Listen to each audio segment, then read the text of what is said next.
ನೋಡಿ, ಒಂದು ಜಡ್ಜ್ಮೆಂಟ್ ಬಂದಿದೆ. C T Ravi versus Lakshmi Hebbalkar case ಇತ್ತಲ್ಲ, ನಿಮಗೆ ನೆನಪಿರ್ಬೋದು. ಬೆಳಗಾವಿ ಅಧಿವೇಶನದಲ್ಲಿ ಸಿ ಟಿ ರವಿ ಅವರು ಲಕ್ಷ್ಮೀ ಹೆಬ್ಬಾಳ್ಕರ್ ಅವ್ರನ್ನ ವಿಧಾನ ಪರಿಷತ್ನಲ್ಲಿ, ಅದು ಕೂಡ ಸದನದಲ್ಲಿ ನಿಂತು ಅವಾಚ್ಯ ಶಬ್ದದಿಂದ ನಿಂದನೆ ಮಾಡಿದ್ರು ಅನ್ನೋ ಪ್ರಕರಣ. ಅದಾದ್ಮೇಲೆ ಏನಾಯ್ತು ನಿಮಗೆ ಗೊತ್ತು. ಸಿ ಟಿ ರವಿ ಅವ್ರನ್ನ ಬೆಳಗಾವಿ ಪೊಲೀಸ್ನವರು ಎತ್ತಾಕೊಂಡು ಹೋದ್ರು, ಅಲ್ಲೆಲ್ಲ ಸುತ್ತಾಡಿಸಿದ್ರು, ಅಲ್ಲೆಲ್ಲೋ ಕ್ವಾರಿ ಕರ್ಕೊಂಡು ಹೋದ್ರು, ಇನ್ನೆಲ್ಲೋ ಕಬ್ಬಿನ ಗದ್ದೆ ಕರ್ಕೊಂಡು ಹೋದ್ರು, ಮತ್ತೆಲ್ಲೋ ಕಾಡಿ ಕರ್ಕೊಂಡು ಹೋದ್ರು ಅಂತೆಲ್ಲ ಬಹಳ ದೊಡ್ಡ ರಂಪರಾಮಾಯಣ ಆಗಿತ್ತು ನೋಡಿ. ಆ ಕೇಸಿಗೆ ಸಂಬಂಧಪಟ್ಟ ಹಾಗೆ ಈಗ ಒಂದು ಜಡ್ಜ್ಮೆಂಟ್ ಬಂದಿದೆ. ಅರೆ, ಜಡ್ಜ್ಮೆಂಟ್ ಹೇಗೆ ಸಾಧ್ಯ? ಈಗಾಗಲೇ ಸ್ಪೀಕರ್ ತೀರ್ಪು ಕೊಟ್ಟಿದಾರಲ್ವಾ. Speaker is the custodian of the house ಅಲ್ವಾ, ಅವರೇ ಅಲ್ವಾ, ಅವ್ರಿಗೊಂದು ಇನ್ಹೆರಿಯಂಟ್ ಪವರ್ ಇದೆ ಅಲ್ವಾ ಅಲ್ಲಿ. ಹೀಗಿರುವಾಗ ಅವ್ರನ್ನ ಮೀರಿ ಕೋರ್ಟ್ ಜಡ್ಜ್ಮೆಂಟ್ ಕೊಡ್ಲಿಕ್ಕೆ ಸಾಧ್ಯವಾ? ಈ ಎಲ್ಲ ಪ್ರಶ್ನೆಗಳಿತ್ತಲ್ಲ, ಕೆಲವು ಸಂವಿಧಾನಾತ್ಮಕವಾದ ಪ್ರಶ್ನೆಗಳಿತ್ತು. ಆ ಪ್ರಶ್ನೆಗೆ ಉತ್ತರ ಕೂಡ ಈ ಜಡ್ಜ್ಮೆಂಟ್ ಅಲ್ಲಿ ಇದೆ. ಹಾಗಾದ್ರೆ ಏನು ಜಡ್ಜ್ಮೆಂಟ್ ಬಂದಿದೆ? ಜಡ್ಜ್ಮೆಂಟ್ ಯಾರ ಪರವಾಗಿದೆ? ಸಿ ಟಿ ರವಿ ಅವ್ರ ಪರವಾಗಿದೆಯೋ ಅಥವಾ ಲಕ್ಷ್ಮೀ ಹೆಬ್ಬಾಳ್ಕರ್ ಅವ್ರ ಪರವಾಗಿದೆಯೋ? ಎಸ್, ಈ ಎಲ್ಲ ಪ್ರಶ್ನೆಗಳಿಗೂ ಕೂಡ ಉತ್ತರ ಕೊಡುವ ಸಲುವಾಗಿಯೇ ನಾನು ಬಂದಿದ್ದೇನೆ. ಆತ್ಮೀಯರೇ, ವಾರ್ತೆ ವಿಶೇಷ ಕಾರ್ಯಕ್ರಮಕ್ಕೆ ಸ್ವಾಗತ. ನಾನು ವೀರೇಂದ್ರ ಉಪ್ಪುಂದ. ಸದನ ದೊಡ್ಡದೋ, ನ್ಯಾಯಾಲಯ ದೊಡ್ಡದೋ, ಜಡ್ಜ್ ದೊಡ್ಡವರು, ಸ್ಪೀಕರ್ ದೊಡ್ಡವರು, ಈ ರೀತಿಯ ಪ್ರಶ್ನೆಗಳಿಗೆ ಉತ್ತರ ಕೊಡುವಂತಹ ಕೇಸ್ಗಳಾಗಿರುತ್ತೆ. ಅದೇ ರೀತಿಯ ಒಂದು ಪ್ರಕರಣ C T Ravi versus Lakshmi Hebbalkar ಪ್ರಕರಣ. ಇಲ್ಲಿ ನ್ಯಾಯಾಂಗ ದೊಡ್ಡದೋ, ಶಾಸಕಾಂಗ ದೊಡ್ಡದೋ ಅನ್ನುವಂಥ ಪ್ರಶ್ನೆಯೇ ಬಹಳ ಮುಖ್ಯವಾಗಿದ್ದದ್ದು. ಆ ದೃಷ್ಟಿಯಿಂದ ನೋಡೋದಾದ್ರೆ, ಸಿ ಟಿ ರವಿ ಅವರು ಯಾವತ್ತು ಈ ಆಪಾದನೆಯನ್ನು ಎದುರಿಸಿದ್ರಲ್ಲ, ಸೊ ಆ ದಿನವೇ ಪೊಲೀಸರವ್ರನ್ನ ಎತ್ತಾಕೊಂಡೋಗಿ ಸುತ್ತಾಡಿಸಿದ್ದು, ಮಾಡಿದ್ದು, ಅವ್ರನ್ನೆಲ್ಲ ಕಬ್ಬಿನ ಗದ್ದೆ ಕರ್ಕೊಂಡೋಗಿದ್ದು, ಕ್ವಾರಿಕ್ನ ಹೇಳದ್ನಲ್ಲ ಎಲ್ಲ. ಸೊ ಅದೇ ಬಹಳಷ್ಟು ಪ್ರಶ್ನೆಗೆ ಈಡು ಮಾಡಿತ್ತು. ಇದು ಮಾಡಿದ್ ಸರಿನಾ? ಸದನದ ಒಳಗೆ ಘಟನೆ ನಡೆದಿರುವಾಗ ಪೊಲೀಸ್ನವ್ರು ಬಂದವ್ರನ್ನ ಎತ್ತಾಕೊಂಡೋಗಿ ಸರಿನಾ? ಸ್ಪೀಕರ್ ಪರ್ಮಿಷನ್ ತಗೊಂಡಿದ್ರ? ಮತ್ತು ಅದಾದ್ಮೇಲೂ ಪ್ರಶ್ನೆಗಳು ಬಂತು. ತನಿಖೆ ಮಾಡುವಾಗ ಅವರು ನಾವು ಸದನಕ್ಕೆ ಹೋಗಿ, ವಿಧಾನ ಪರಿಷತ್ಗೆ ಹೋಗಿ ಮಹಜರ್ ಮಾಡಬೇಕು ಅಂದಾಗ, ಪಂಚನಾಮೆ ಮಾಡಬೇಕು ಅಂದಾಗ ಪರ್ಮಿಷನ್ ಸಿಗ್ಲಿಲ್ಲ ಅವರಿಗೆ. ಸೂಕ್ಷ್ಮವಾಗಿ ಗಮನಿಸಿ, ನಾ ಹಿಂದೆ ನಿಮಗೆ ಆ ಎಲ್ಲ ಸ್ಟೋರಿಗಳನ್ನ ಫಾಲೋ ಅಪ್ ಕೊಟ್ಟಿದ್ದೆ. ಈಗ ಒಂದು ಜಡ್ಜ್ಮೆಂಟ್ ಬಂದಿದೆ ಈ ಪ್ರಕರಣಕ್ಕೆ ಸಂಬಂಧಪಟ್ಟ ಹಾಗೆ. ಅದೇ ಕಾರಣಕ್ಕಾಗಿ ನಾನೀಗ ಫಾಲೋ ಅಪ್ ಬಂದಿದ್ದೀನಿ, ಸುಮ್ಮನೆ ಅಲ್ಲ. ಬಹಳ ಪ್ರಮುಖವಾದ ಜಡ್ಜ್ಮೆಂಟ್ ಇದು. ಯಾಕಂದ್ರೆ ಕೆಲವು ಪ್ರಶ್ನೆಗಳಿತ್ತಲ್ಲ, ಬಹಳ ಸೂಕ್ಷ್ಮವಾದ ಪ್ರಶ್ನೆಗಳಿತ್ತು. ಯಾರ ಮೇಲೆ, ಯಾರ ಕೆಳಗೆ, ನ್ಯಾಯಾಂಗವೋ ಶಾಸಕಾಂಗವೋ ಅನ್ನುವಂಥ ಪ್ರಶ್ನೆ ಎಲ್ಲ ಇತ್ತು. ಅದರಲ್ಲೂ ಕೂಡ ನಾನೇ ಹೇಳಿದ್ದೆ ನಿಮಗೆ, ನೋಡಿ, ಪ್ರಜಾಪ್ರಭುತ್ವ ವ್ಯವಸ್ಥೆಯಲ್ಲಿ ಸದನ, ಜನಪ್ರತಿನಿಧಿಗಳು, ಜನರು ಮತ ಹಾಕಿ ಕಳುಹಿಸಿರುವಂತಹ ಜನಪ್ರತಿನಿಧಿಗಳು ಇರುವಂತಹ ಸದನ, ಹಾಗೂ ಆ ಸದನ ಆಯ್ಕೆ ಮಾಡಿರುವಂತಹ ಸ್ಪೀಕರ್, ಅವರಿಗೊಂದು ಪರಮೋಚ್ಚ ಅಧಿಕಾರ ಇರುತ್ತೆ. ಸದನ ಸುಪ್ರೀಂ, ಸ್ಪೀಕರ್ ಸುಪ್ರೀಂ, ಅದರಲ್ಲಿ ಯಾವುದೇ ಅನುಮಾನ ಇಲ್ಲ ಅನ್ನೋದನ್ನ ನಾನು ಬಹಳ ಒತ್ತಿ ಹೇಳಿದ್ದೆ. ಹೀಗಿರುವಾಗ ಈಗ ಒಂದು ಜಡ್ಜ್ಮೆಂಟ್ ಬಂದಿದೆ. ಹಾಗಾದ್ರೆ ಈ ಜಡ್ಜ್ಮೆಂಟ್ ಅದಕ್ಕೆ ವ್ಯತಿರಿಕ್ತವಾಗಿದೆಯಾ ಅಥವಾ ಅದಕ್ಕೆ ಪೂರಕವಾಗಿದೆಯಾ? ಜಡ್ಜ್ ಏನು ಹೇಳಿದ್ದಾರೆ? ಹಾಗೆ ಸ್ಪೀಕರ್ ತೀರ್ಪು ಕಣ್ಣೆದುರುಗಡೆ ಇರುವಾಗ ಇನ್ನೊಂದು ಜಡ್ಜ್ಮೆಂಟ್ ಕೊಡಬಹುದಾ? ಎಲ್ಲ ಪ್ರಶ್ನೆ ಇತ್ತಲ್ಲ, ಅದೆಲ್ಲದಕ್ಕೂ ಉತ್ತರ ಇದರಲ್ಲಿದೆ. ಕೇಸ್ ಏನಪ್ಪಾ ಅಂದ್ರೆ, ಮೂಲ ಕೇಸ್ ನಿಮಗೆ ಗೊತ್ತು. ಲಕ್ಷ್ಮೀ ಹೆಬ್ಬಾಳ್ಕರ್ ಅವ್ರನ್ನ ಸಿ ಟಿ ರವಿ ಅವರು ಅವಾಚ್ಯ ಶಬ್ದದಿಂದ ನಿಂದಿಸಿದ್ರು ಅಂತ ಹೇಳಿ. ಆದ್ರೆ ಸಿ ಟಿ ರವಿ ಅವರು ಹೇಳ್ತಾ ಇದ್ದೇನೋ, ಇಲ್ಲ, ನಾ ಆ ಪದವನ್ನ ಬಳಕೆ ಮಾಡಿಲ್ಲ, ಅವಾಚ್ಯ ಶಬ್ದವನ್ನ ಬಳಕೆ ಮಾಡಿಲ್ಲ, ಅದಕ್ಕೆ ಬದಲಾಗಿ ನಾನು ಫ್ರಸ್ಟ್ರೇಟೆಡ್ ಅಂತ ಹೇಳಿದೆ ಅನ್ನುವಂಥ ವಾದವನ್ನ ಅವರು ಮುಂದಿಡ್ತಾ ಇದ್ರು. ಅದೆಲ್ಲವನ್ನು ಕೂಡ ಸ್ಪೀಕರ್ ಓದಿದ್ದಾರೆ ಬಿಡಿ, ಅದೆಲ್ಲ ಕಡತದಲ್ಲಿ ಇದೆ. ಈಗ ವಿಧಾನ ಪರಿಷತ್ನ ಕಡತದಲ್ಲಿ ಎಲ್ಲ ದಾಖಲಾಗಿದೆ. ಈಗ ಸ್ಪೀಕರ್ ಈ ತೀರ್ಪನ್ನ ಕೊಟ್ಟ ನಂತರವೂ ಕೂಡ ಕೇಸ್ ಆಗಿತ್ತಲ್ಲ. ಬೆಳಗಾವಿಯ ಬಾಗೇವಾಡಿ ಪೊಲೀಸ್ನವರು ಕೇಸ್ ಮಾಡಿದ್ರು, FIR ಆಗಿತ್ತು. ಸಿ ಟಿ ರವಿ ಅವರು ಹೈಕೋರ್ಟ್ನ ಅಪ್ರೋಚ್ ಮಾಡಿದ್ರು. ಏನಕ್ಕೆ? ಅವರು ನ್ಯಾಯಾಲಯದ ಮೆಟ್ಟಿಲೇರಿದ್ದೇನಕ್ಕಪ್ಪ ಅಂದ್ರೆ, ನೋಡಿ, ಇದು ಅಧಿವೇಶನದಲ್ಲಿ, ವಿಧಾನ ಪರಿಷತ್ನಲ್ಲಿ, ಸದನದ ಒಳಗೆ ನಡೆದಂತ ಘಟನೆ. ಈ ಘಟನೆಗೆ ಸಂಬಂಧಪಟ್ಟ ಹಾಗೆ ಪೊಲೀಸ್ನವರು ತನಿಖೆ ಮಾಡೋದು ಸರಿಯಲ್ಲ, ಪ್ರಾಸಿಕ್ಯೂಷನ್ ಮಾಡೋದು ಸರಿಯಲ್ಲ, FIR ಮಾಡಿರೋದು ಕೂಡ ಸರಿಯಲ್ಲ. ಇದನ್ನ ರದ್ದು ಮಾಡಿ, ಈ ಕೇಸನ್ನೇ ರದ್ದು ಮಾಡಿ, FIRನೇ ರದ್ದು ಮಾಡಿ, ಪ್ರಾಸಿಕ್ಯೂಷನ್ ಆಗಬಾರ್ದು ಅನ್ನುವ ನಿಟ್ಟಿನಲ್ಲಿ ಅವರು ಕೋರ್ಟ್ನ ಅಪ್ರೋಚ್ ಮಾಡಿದ್ರು. ಅದು ವಿಚಾರಣೆ ನಡೆದು ಈಗ ಜಡ್ಜ್ಮೆಂಟ್ ಬಂದಿರೋದು. ಏನಿದೆ ಜಡ್ಜ್ಮೆಂಟ್?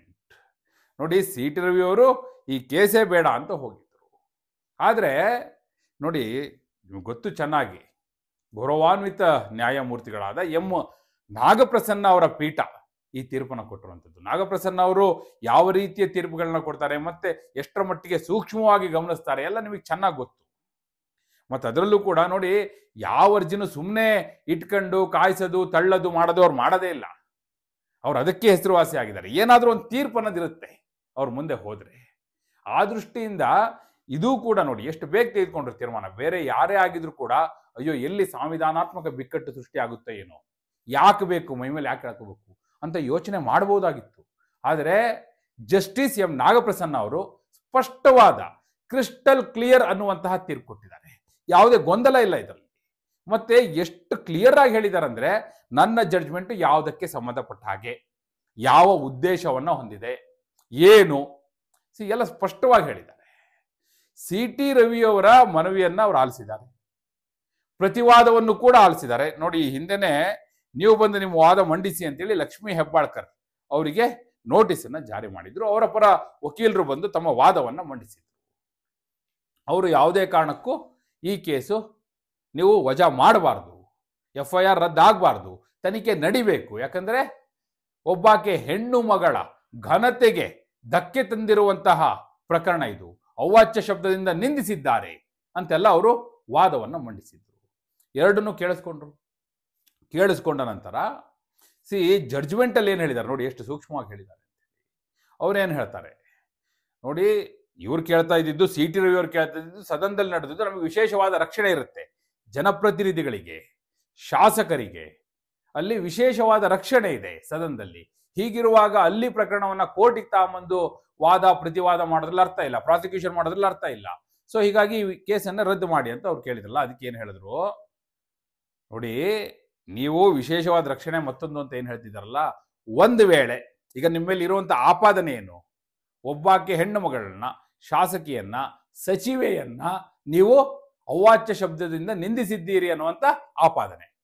ತನಿಖೆ ಆಗ್ಲಿ ಬಿಡಿ, ತನಿಖೆ ಆಗಿ ನೀವಿಲ್ಲ ನಾನು ಆ ರೀತಿ ನಿಂದನೆ ಮಾಡಿಲ್ಲ ಅನ್ನೋದಾದ್ರೆ ಅದೇ ಪ್ರೂವ್ ಆಗಲಿ. ಇಲ್ಲ ಅಂದ್ರೆ ತನಿಖೆ ಆಗಿ ಅದೇನಿದೆ ಸತ್ಯಾಸತ್ಯತೆ ಹೊರಗೆ ಬರಲಿ. ಆ ರೀತಿಯ ಒಂದು ಗೂಢಾರ್ಥ ಕೂಡ ಇದರಲ್ಲಿ ಇದೆ ಅಂತ ನನಗನ್ನಿಸ್ತು. ಹಾಗೆ ಅವರು ನೇರವಾಗಿ ಏನು ಹೇಳಿದ್ದಾರೆ ಅಂದ್ರೆ, ಒಂದು ವೇಳೆ ನೀವೇನಾದರೂ ಒಬ್ಬಾಕೆ ಹೆಣ್ಣು ಮಗಳನ್ನ ಸದನದಲ್ಲಿ ನಿಂತು ನಿಂದಿಸಿದ್ದೀರಿ ಅನ್ನೋದಾದ್ರೆ, ಆಕೆಯ ಘನತೆಗೆ ಚ್ಯುತಿಯನ್ನ ತಂದಿದ್ದೀರಿ ಅನ್ನೋದಾದ್ರೆ ಅದು ಶಿಕ್ಷಾರ್ಹ ಅಪರಾಧ. ಒಂದು ವೇಳೆ ಹಾಗೆ ಮಾಡಿದ್ರೆ ಅದು ಶಿಕ್ಷಾರ್ಹ ಅಪರಾಧ, ಅದರಲ್ಲಿ ಯಾವುದೇ ಅನುಮಾನ ಬೇಡ, ಅವ್ರು ಸ್ಪಷ್ಟವಾಗಿ ಹೇಳ್ತಾರೆ. ಯಾಕಂದ್ರೆ ಹೆಣ್ಣಿನ ಗೌರವದ ಪ್ರಶ್ನೆ ಬಂದಾಗ ಯಾವ ಮುಲಾಜನ್ನು ನೋಡಬಾರದು ಅನ್ನುವ ಹಿನ್ನೆಲೆಯಲ್ಲಿ ಅವ್ರು ಇದನ್ನ ಹೇಳಿದ್ದಾರೆ. ಹಾಗೆ ನೋಡಿ, ಅದರಲ್ಲಿ ಒಂದೆರಡು ಅಂಶಗಳನ್ನ ನಾನು ನಿಮಗೆ ಉಲ್ಲೇಖಿಸಿ ಹೇಳ್ತೀನಿ. ಬಹಳ ಎಷ್ಟು ಸೂಕ್ಷ್ಮವಾಗಿ ಉಲ್ಲೇಖಿಸಿದ್ದಾರೆ ಅನ್ನೋದಕ್ಕೆ ನೋಡಿ, ಈ ಏನು ಅರ್ಜಿದಾರರು ಬಳಸಿದ್ದಾರೆ ಅನ್ನುವಂಥ ಪದ ಈಗ ಇದೆಯಲ್ಲ, ಅವ್ರ ಮೇಲೆ ಆಪಾದನೆ ಇದೆಯಲ್ಲ, ಆ ಪದವನ್ನೇ ಉಲ್ಲೇಖಿಸಿ ಹೇಳೋದಾದ್ರೆ, ಭಾರತೀಯ ನ್ಯಾಯ ಸಂಹಿತೆ BNS ಸೆಕ್ಷನ್ 75 ಅಡಿಯಲ್ಲಿ ಲೈಂಗಿಕ ಕಿರುಕುಳ ಅಂತ ಅನ್ಸ್ಕೊಳ್ಳುತ್ತೆ. ಹಾಗೆ BNS ಭಾರತೀಯ ನ್ಯಾಯ ಸಂಹಿತೆ ಸೆಕ್ಷನ್ 79 ಅಡಿಯಲ್ಲಿ ಉದ್ದೇಶಪೂರ್ವಕವಾಗಿ ಮಹಿಳೆಯ ಘನತೆಗೆ ಹಾನಿಯನ್ನ ತಂದಿದ್ದಾರೆ ಅನ್ನುವಂಥದ್ದು ಬರುತ್ತೆ. ಹೀಗಿರುವಾಗ ಇದು ಗಂಭೀರ ಸ್ವರೂಪ. ಮತ್ತೆ ಅವರು ಏನು ಬಳಸಿದ್ದಾರೆ, ಆ ಬಳಕೆ ಮಾಡಿರುವಂಥ ಪದ, ಅದರ ಹಿನ್ನೆಲೆ, ಅದು ನಿಜವೋ ಸುಳ್ಳೋ ಅದೆಲ್ಲವೂ ಕೂಡ ತನಿಖೆಯಿಂದ ಗೊತ್ತಾಗಬೇಕು. ಹೀಗಾಗಿ ತನಿಖೆ ಆಗಲಿ ಅನ್ನೋದನ್ನ ಸ್ಪಷ್ಟವಾಗಿ ಹೇಳಿದ್ದಾರೆ. ಇದರಲ್ಲಿ ನಾವು ಪ್ರಾಸಿಕ್ಯೂಷನ್ನಿಂದ ನಿಮಗೆ ವಿನಾಯಿತಿಯನ್ನು ಕೊಡ್ಲಿಕ್ಕೆ ಸಾಧ್ಯ ಇಲ್ಲ ಅನ್ನುವಂಥ ಮಾತನ್ನ ನೇರವಾಗಿ ಹೇಳಿದ್ದಾರೆ. ಅವರು ಮತ್ತೊಂದು ಹೇಳ್ತಾರೆ, ಮಹಿಳೆಯ ಗೌರವಕ್ಕೆ ಹಾನಿ ಮಾಡುವಂಥದ್ದು ನಾಗರಿಕ ಸಮಾಜ ಒಪ್ಪಲ್ಲ. ಮಹಿಳೆಯರಿಗೆ ಯಾವ ರೀತಿಯ ಗೌರವ ನೀಡಲಾಗುತ್ತೆ ಅನ್ನೋದು ಆ ಸಮಾಜ ಯಾವ ಮಟ್ಟಿಗೆ ನಾಗರಿಕ ಅನ್ನೋದನ್ನ ತೋರಿಸುತ್ತೆ.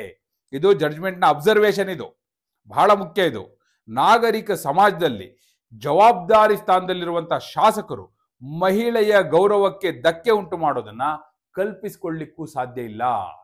ನೋಡಿ ಹೇಗಿದೆ, ಎಷ್ಟು ಸೂಕ್ಷ್ಮವಾಗಿ ಅವ್ರು ಹೇಳ್ತಾ ಹೋಗಿದ್ದಾರೆ ಅಂತ ಹೇಳಿ. ಅಂತಹ ಚಿಂತನೆಯೇ ವಿಷಾದಕರ ಮಾತ್ರ ಅಲ್ಲ, ಶೋಚನೀಯ ಸಹ ಅಂತ ಹೇಳ್ತಾರೆ. ಈ ಪ್ರಕರಣದಲ್ಲಿ ಅರ್ಜಿದಾರರು ಮಹಿಳೆಗೆ ದೈಹಿಕ ಸ್ವರೂಪದ ಘಾಸಿಗೊಳಿಸಿಲ್ಲ, ಆದರೆ ಮಹಿಳೆಯ ಘನತೆಗೆ ಕುಂದು ತರುವಂತಹ ಹೇಳಿಕೆಯನ್ನು ನೀಡಿದ್ದು, ಈ ರೀತಿ ಮಹಿಳೆಯನ್ನು ಅವಮಾನಿಸುವುದು ಶಿಕ್ಷಾರ್ಹ ಅಂತ ಪೀಠ ಸ್ಪಷ್ಟವಾಗಿ ಹೇಳಿದೆ. ಇದೇ ಕಾರಣಕ್ಕಾಗಿ ತನಿಖೆ ನಡೀಲಿ, ನಿಮಗೆ ಪ್ರಾಸಿಕ್ಯೂಷನ್ನಿಂದ ವಿನಾಯಿತಿ ಕೊಡೋದಿಲ್ಲ ಅಂತ ಹೇಳಿ CT ರವಿ ಅವರ ಅರ್ಜಿಯನ್ನ ತಿರಸ್ಕಾರ ಮಾಡಿದ್ದಾರೆ. ಮತ್ತವ್ರು ಹೇಳ್ತಾರೆ, ಯಾಕಂದ್ರೆ ಈಗ ಸ್ಪೀಕರ್ ಪ್ರಶ್ನೆ ಬರುತ್ತಲ್ಲ, ಅಲ್ಲಿ ಸ್ಪೀಕರ್ ಈಗಾಗಲೇ ಜಡ್ಜ್ಮೆಂಟ್ ಕೊಟ್ಟಿದ್ದಾರೆ ಅಂತ ಇದೆಯಲ್ಲ, ಹೀಗಿರುವಾಗ ಈ ಜಡ್ಜ್ಮೆಂಟ್ ಹಾಗಾದ್ರೆ ಸ್ಪೀಕರ್ ತೀರ್ಪಿಗೆ ಮೀರಿದ್ದ ಅನ್ನುವಂಥ ಪ್ರಶ್ನೆ ಬರೋದ್ರಿಂದ ನೋಡಿ, ಅದರಲ್ಲಿ ಸ್ಪಷ್ಟವಾಗಿ ಹೇಳ್ತಾರೆ ಈ ಆದೇಶದಲ್ಲಿ ವ್ಯಕ್ತಪಡಿಸಿರುವ ಈ ಅಭಿಪ್ರಾಯಗಳು ಕೇವಲ ಈ ಪ್ರಕರಣವನ್ನು ರದ್ದುಪಡಿಸಬೇಕೆಂಬ ಅರ್ಜಿದಾರರ ಕೋರಿಕೆಗೆ ಸೀಮಿತವಾಗಿರುತ್ತದೆ. ಈ ಅಭಿಪ್ರಾಯ ಪ್ರಕರಣದ ತನಿಖೆ ಮೇಲಾಗಲಿ ಅಥವಾ ವಿಚಾರಣಾ ನ್ಯಾಯಾಲಯದ ಮೇಲೆ ಯಾವುದೇ ಪ್ರಭಾವ ಬೀರುವುದಿಲ್ಲ ಅಂತ ಹೇಳಿ ಸ್ಪಷ್ಟವಾಗಿ ಹೇಳಿದ್ದಾರೆ. ಅಲ್ಲಿಗೆ ಬೇರೆ ಯಾವುದಕ್ಕೂ ಸಂಬಂಧಪಟ್ಟಿದ್ದಲ್ಲಪ್ಪ ಇದು. ಈಗ ನೀವು ಈ ಕೇಸನ್ನ ರದ್ದು ಮಾಡಿ, FIR ರದ್ದು ಮಾಡಿ ಅಂತ ಕೇಳಿದಿರಿ, ರದ್ದು ಮಾಡ್ಲಿಕ್ಕೆ ಬರಲ್ಲ ಅನ್ನೋದಕ್ಕಷ್ಟೇ ಈ ತೀರ್ಪು ಸೀಮಿತ ಅಂತ ಕೂಡ ಹೇಳಿದ್ದಾರೆ. ಅಲ್ಲಿಗೆ ಉಳಿದಿದ್ದು ಯಾವುದೂ ಇಲ್ಲಿ ಬರಲಿಲ್ಲ, ಸ್ಪೀಕರ್ ತೀರ್ಪು ಬರಲಿಲ್ಲ. ಬೇರೆ ಈ ಕೇಸ್ನ ಮೇನ್ ಕೇಸ್ ಏನಿದೆ ಅದ್ರ ಮೇಲೂ ಯಾವ ಪರಿಣಾಮವೂ ಇಲ್ಲ. ನೀವು ಕೇಳಿದ್ರೆ ನಾವು ಸಾಧ್ಯ ಇಲ್ಲ ಅಂದಿದ್ದೀವಿ, ಫಿನಿಶ್. ಅಲ್ಲಿಗೆ CT ರವಿ ಅವರು FIR ರದ್ದು ಮಾಡಿ ಅಂತ ಏನು ಕೇಳಿದ್ರು ಅದಾಗಲ್ಲ ಅಂತ ಹೇಳಿ ಮುಗಿಸಿದ್ದಾರೆ. ಅಲ್ಲಿಗೆ ಒಂದಂತೂ ನಿಜ, ಈ ಜಡ್ಜ್ಮೆಂಟ್ ಒಂದು ಸ್ಪಷ್ಟವಾಗಿ ಹೇಳ್ತಾ ಇದೆ, ಸದನದಲ್ಲಿ ನಿಂತು CT ರವಿ ಅವರು ಒಂದು ವೇಳೆ ಆ ಪದವನ್ನು ಬಳಸದ್ದೇ ಆದ್ರೆ ಅದರ ತನಿಖೆ ಮತ್ತೊಂದು, ಆ ಮೇನ್ ಕೇಸ್ ಬೇರೆ. ಒಂದು ವೇಳೆ ಬಳಸದ್ದೇ ಆದ್ರೆ ಅದು ಶಿಕ್ಷಾರ್ಹ ಅಪರಾಧ ಅಂತ ಹೇಳಿ ಇವ್ರು ಹೇಳ್ತಾ ಇದ್ದಾರೆ. ಸೊ ಅದು ಪ್ರೂವ್ ಆಗ್ಬೇಕಾದ ಬೇರೆ ಕೇಸಲ್ಲಿ, ಅದು ಸಪ್ರೇಟ್ ತನಿಖೆ ನಡೀತಾ ಇದೆ. ಈಗ ಅದೇನಾಗುತ್ತೋ ನೋಡಬೇಕು, ಅದು ಫೈನಲ್ ಜಡ್ಜ್ಮೆಂಟ್. ಆದರೆ ಈಗ CT ರವಿ ಅವರಿಗೆ ಈ ಕೇಸಿಂದ ಅಂತೂ ಮುಕ್ತಿ ಇಲ್ಲ ಅನ್ನೋದನ್ನ ಈ ಜಡ್ಜ್ಮೆಂಟ್ ಸ್ಪಷ್ಟವಾಗಿ ಹೇಳಿದೆ. ಅಲ್ಲಿ ಮುಗಿತಾ, ಇಲ್ಲಿಗೆ ನೋ, ಇಲ್ಲಿಗೆ ಮುಗಿಯೋದಿಲ್ಲ. CT ರವಿ ಅವರು ಇದೇ ಫೈನಲ್ ಅಲ್ಲ, ಅವ್ರು ಬೇಕಾದ್ರೆ ಈಗ ಸುಪ್ರೀಂ ಕೋರ್ಟಿಗೆ ಹೋಗ್ಬೋದು, ಈಗ ಅವರು ಮೇಲಿನ ಕೋರ್ಟ್ಗಳಿಗೆ ಹೋಗ್ಬೋದು, ಹೋಗಿ ಅಲ್ಲಿ ಅಪ್ರೋಚ್ ಮಾಡ್ಬೋದು, ಮತ್ತು ಅವ್ರ ಪ್ರಯತ್ನವನ್ನು ಮಾಡ್ಬೋದು, ಕೇಸನ್ನ ರದ್ದು ಮಾಡಿ, FIR ನ ರದ್ದು ಮಾಡಿ, ಪ್ರಾಸಿಕ್ಯೂಷನ್ ಇಂದ ವಿನಾಯಿತಿ ಕೊಡಿ ಅಂತ ಅವ್ರು ಮತ್ತೂ ಕೂಡ ಪ್ರಯತ್ನವನ್ನು ಮುಂದುವರಿಸುವಂತ ಸಾಧ್ಯತೆ ಇದೆ. ಅಲ್ಲಿ ಏನ್ ಬೇಕಾದ್ರೂ ಆಗ್ಬೋದು, ವಿ ಡೋಂಟ್ ನೋ. ಸದ್ಯಕ್ಕೆ ಈ ಜಡ್ಜ್ಮೆಂಟ್ ಸರಿಯಾ? ನಿಮ್ಮ ಪ್ರಕಾರ ಈ ಜಡ್ಜ್ಮೆಂಟ್ ಸರಿ ಇದೆ ಅಂತ ಭಾವಿಸ್ತೀರಾ, ಅಥವಾ ಇಲ್ಲ ಯಾಕೆ ಬೇಕಿತ್ತು, ಸದನದೊಳಗೆ ನಡೆದಿರುವಂತ ಘಟನೆ ಇದು ತನಿಖೆನೇ ಆಗ್ಬೇಕಾದಿಲ್ಲ ಅಂತ ಅಭಿಪ್ರಾಯ ಪಡ್ತೀರಾ, ಅಥವಾ ಇಲ್ಲ ಏನೋ ಅದು ಸರಿನೋ ತಪ್ಪೋ, ಅವ್ರು ಹೇಳಿದಾರೋ ಇಲ್ವೋ, ತನಿಖೆ ಆಗ್ಬಿಟ್ಟು ಪ್ರೂವ್ ಆಗಲಿ, CT ರವಿ ಅವರು ಆ ಪದವನ್ನ ಬಳಸಿಲ್ಲ ಅನ್ನೋದೇ ಪ್ರೂವ್ ಆಗಲಿ ಅಂತೀರಾ? ಎಸ್, ನಿಮ್ಮ ಅಭಿಪ್ರಾಯವನ್ನ ಕಮೆಂಟ್ ಮೂಲಕ ತಿಳಿಸಿ. ಹಾಗೆ ನೀವಿನ್ನು ವಾರ್ತೆ ಚಾನಲ್ನ ಸಬ್ಸ್ಕ್ರೈಬ್ ಮಾಡಿಲ್ಲ ಅಂದರೆ ಈಗಲೇ ಸಬ್ಸ್ಕ್ರೈಬ್ ಮಾಡಿ. ಧನ್ಯವಾದ.